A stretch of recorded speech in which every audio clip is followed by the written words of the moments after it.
galera! Sejam bem-vindos de volta ao O Japa é Massa, o seu programa preferido na internet depois que você já assistiu tudo o que tinha de interessante, inclusive o Discovery Channel sobre anêmonas. Anêmonas? Quem está escrevendo esse roteiro? No programa de hoje você confere: Orçamento 2015-2016 das províncias traz muitas surpresas. Manifestação estudantil termina em maus bocados. Hoje é dia 30 de março de 2015 e começa agora o programa de número 10 do O Japa é Massa. No Japa é Massa da semana passada, você viu que dois políticos de Quebec, o Monsieur Pierre Pellado, do Parti Québécois, e François Legault, do PAQ, tiveram propostas um tanto quanto extremas em relação à comunidade de imigrantes. Se você não viu o que esses dois senhores falaram de extremamente controverso na semana passada, clique já, não deixe de assistir. Esta semana, mais um político resolveu dar o ar da sua sabedoria. Desta vez, foi o líder do Bloc Québécois, Mario Beaulieu. Ao contrário do que afirmaram os outros dois senhores da semana passada, o Monsieur Beaulieu disse que os imigrantes que vêm para o Quebec e que aqui se estabelecem são os mais favoráveis à independência da província. Ainda de acordo com o Monsieur Beaulieu, é o próprio governo que deveria se certificar que quebecois e recém-chegados conheçam das vantagens que o Quebec terá se um dia se separar do Canadá. Ainda segundo Monsieur Beaulieu, a maior parte dos imigrantes que morava no Quebec e que estava integrado à comunidade francófona votaram a favor da separação da província. Sem querer duvidar da palavra do presidente do Bloc Québécois, eu me pergunto de onde raios ele tirou essa informação. E eu digo por quê. A última pesquisa que foi publicada pelo Instituto Québécois de Estatística no final de 2014 afirma que a quantidade de pessoas que sai do Quebec nunca foi tão grande nos últimos 15 anos. Em relação à imigração, em 2013 o Quebec recebeu 52 mil novos imigrantes, 5.500 a menos do que em 2012. Além disso, cerca de 13 mil pessoas deixaram a província nesse ano em direção a Ontário e Alberta, motivados principalmente pela possibilidade de um salário melhor e de melhores perspectivas de vida. Apesar de ter sido uma das únicas províncias que teve um crescimento negativo na geração de empregos durante o último ano, a política de apertar o cinto mais e mais daqui da Belle Province parece que finalmente vai ter algum reflexo positivo em relação ao orçamento. Depois de ter cancelado o programa de inseminação in vitro, suspendido novas contratações para o governo, implementado uma nova taxa sobre os combustíveis e aumentado a taxação sobre o serviço de cuidado com as crianças, este ano o Quebec implementou o que deve ser o menor orçamento entre todas as províncias em muitos e muitos anos. Enquanto o governo do Quebec parece ter razões para comemorar, o mesmo já não pode se falar de Alberta. A província do petróleo parece que já não tem mais toda aquela atração que muitas pessoas costumavam falar. A queda de $60 no barril do petróleo deixou a província em um estado extremamente delicado. Depois de milhares de pessoas terem que ter sido demitidas por conta do preço do barril, a província ainda vai ter que arcar com um déficit de $7 bilhões, o que vai a deixar próximo a uma recessão.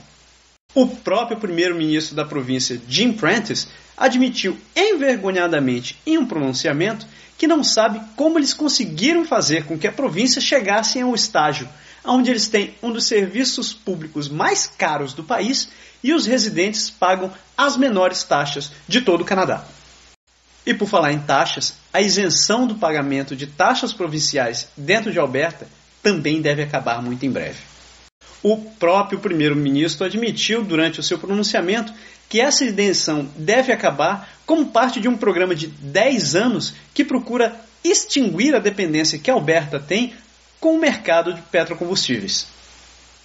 Apesar do panorama entre as duas províncias parecer que Quebec está numa situação melhor, isso não é exatamente verdade. A província francófona tem um problema seríssimo de mão de obra. Desde o final do ano passado, a média de idade dos trabalhadores ativos chegou a um ponto em que hoje o Quebec está no pico da pirâmide com a população mais idosa ativa em todo o Canadá. Então, toda aquela história que você ouve de que o Canadá está precisando de gente porque todo mundo está se aposentando é muito mais crítica no Quebec. Isso sem falar na questão do orçamento. Hoje, mais de 50% do PIB da província é utilizado para pagar a dívida que eles têm junto à União. Enquanto isso, a Alberta está isenta do pagamento dessas taxas, pelo menos pelos próximos 2 anos. Basta ver se eles vão conseguir manter um equilíbrio financeiro com o petróleo despencando cada vez mais. Em 2012, como parte do plano de tentar equilibrar as eternas diferenças do orçamento da província, o então primeiro-ministro de Quebec, Jean Charest, propôs que as taxas escolares subissem para $3.800 por ano.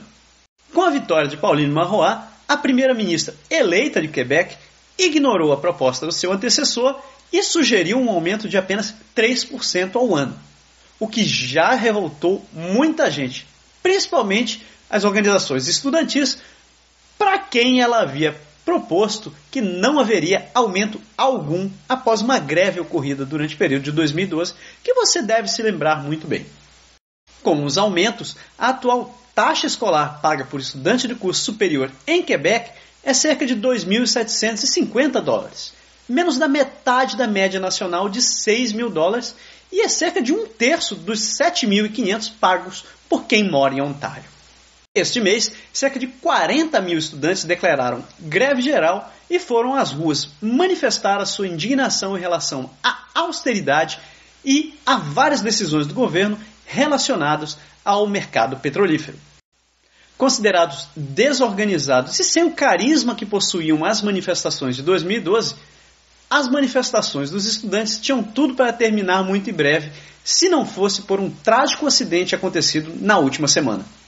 Em uma manifestação acontecida em frente ao Parlamento de Quebec, na cidade de Quebec, um grupo de estudantes que fazia uma manifestação começou a avançar em direção a um grupo de policiais que montou uma barreira impedindo o avanço dos estudantes. Sendo empurrados cada vez mais pela multidão de estudantes, a polícia, portando escudos e armas de gás lacrimogêneo, foi obrigado a revidar para conter a multidão, o que acabou num terrível e mau incidente onde um dos policiais atirou a queima-roupa no rosto de uma estudante. Apesar da estudante ter saído com apenas ferimentos leves, a atitude desse policial e de vários outros foi considerada extremamente agressiva e desnecessária. A ação dos policiais fez com que várias pessoas se manifestassem em relação ao atual governo Harper, dizendo que cada vez mais o Canadá avança para um governo totalitário, longe dos ideais de liberdade e de expressão que eram defendidos nesse país. As autoridades da polícia e do governo se defendem dizendo que a manifestação foi organizada por conta dos próprios estudantes sem haver comunicado órgão algum. No Canadá, o direito de fazer manifestações públicas é garantido por lei, desde que tudo seja registrado em órgãos competentes, incluindo a descrição do evento, a natureza da operação, o local e a data da manifestação. Entretanto, por mais errados que os estudantes estivessem aos olhos do governo, nada justifica uma atitude como essa. O atual primeiro-ministro de Quebec, Philippe Couillard, ocupado atualmente tentando aprovar o novo orçamento da província, não se manifestou oficialmente. Entretanto, em seu último comunicado antes desse incidente, ele afirma que a greve dos estudantes não será abonada e que, se não retornarem às salas de aulas, eles perderão completamente o período. Isso é para mostrar que, mesmo em países desenvolvidos como o Canadá, situações como essa, infelizmente, acabam acontecendo. O que a gente não pode deixar acontecer é retroceder. Nós estamos evoluindo como sociedade e chega de voltar para a selvageria e ignorância. E termina aqui o Japa é Massa desta semana. Como sempre, a gente continua pedindo que você se inscreva no canal, dê um like, compartilhe com seus amigos, parentes, vizinhos, o cara que senta do seu lado no trem, no avião, no ônibus, cria uma conta fantasma para o seu cachorro, para o seu gato e por aí vai.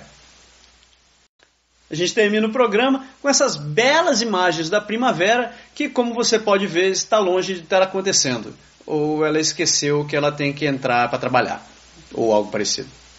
Lembrando ainda que quinta-feira é dia do Momento Lindo com meu amigo Berg Lindo, que está dando dicas fantásticas todas as semanas sobre como se preparar para imigrar e para continuar a sua vida onde quer que você vá.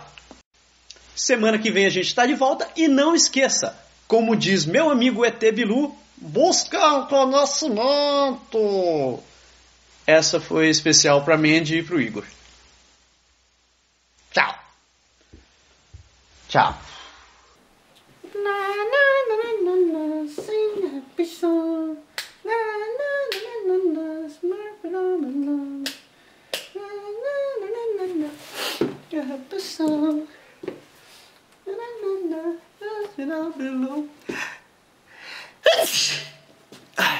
Saúde.